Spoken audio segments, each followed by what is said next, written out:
Viral Shakil আর হাঁসের মাংস খাইতে এখন আর পূর্বাচল যাওয়া লাগবে না, বাসায় বসে বানিয়ে ফেলতে পারবেন মজাদার হাঁসের মাংস। তো আম্মু এখানে একটি হাঁস নিয়েছিল আর হাঁসটির দাম নিয়েছিল 400 টাকা। আর এখানে আম্মু পরিষ্কার করে টুকরো টুকরো করে নিয়েছিল। আর হাঁসের মাংস রাঁধতে গেলে তো একটা জিনিস অবশ্যই প্রয়োজন, আর সেটা হলো নারকেল। নারকেল ছাড়া তো হাঁসের মজা খেতে একটু মজা লাগে না। তো আম্মু কিভাবে হাঁসের মাংসটা রান্না করছিল চলো দেখে আসি।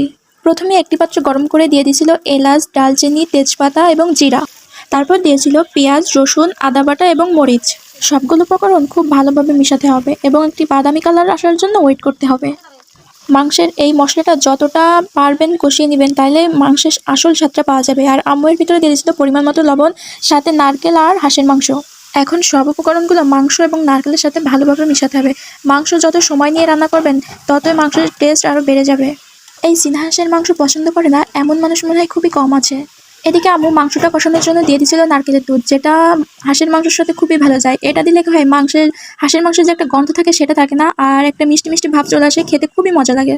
আমাদের বাসায় তো এই মাংসটি সবার অনেক প্রিয়, আর আমার নানু বাড়িতে মামাদের কাছে তো অমৃত এটা। মামারা যখনই আমাদের বাসায় আসে তখনই হাঁস খেতে যায়।